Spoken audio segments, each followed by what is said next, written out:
14 करोड़ की सेल 6 महीने में अचीव करने के बाद भी और 35 करोड़ का ईयरली प्रोजेक्शन होने के बाद भी 20 लाख को इन्वेस्टमेंट नहीं मिल पाया। उसने कौन सी 3 मिस्टेक करी कि जिसकी वजह से इन्वेस्टर का उसके ऊपर ट्रस्ट नहीं बन पाया।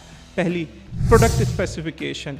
जो गौरव तनेजा था वो मार्केटिंग में स्पेशलिस्ट था, जबकि जो उनका दूसरा को फाउंडर था जय, उसके पास सिर्फ और सिर्फ 11% थे और वो प्रोडक्ट और बिजनेस में ज़्यादा घुसा हुआ था, जिसकी वजह से अमन का उस पर ट्रस्ट नहीं बन पाया कि जो मार्केट कर रहा है उसको 30% और जो पूरा बिजनेस चला रहा है उसको 11%, कि उसकी स्किन इन द गेम नहीं है। इसी वजह से अमन ने उसमें इन्वेस्ट नहीं किया।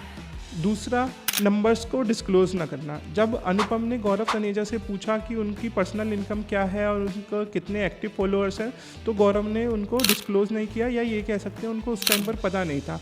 जब भी कोई इन्वेस्टर्स कोई नंबर्स जानना चाहता है तो ये प्रमोटर्स की ड्यूटी है कि वो उसको ट्रांसपेरेंटली बताए, जिससे कि इन्वेस्टर का उन पर ट्रस्ट बिल्ड होता है।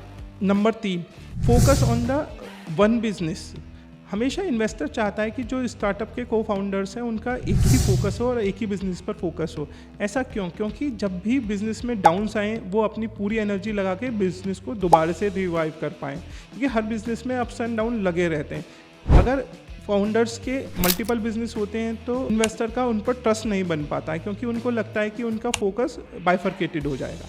अगर आपको इससे रिलेटेड कोई क्वेश्चन है तो आप नीचे कमेंट बॉक्स में पूछ सकते हैं। Vipin Gupta signing off, see you in next video.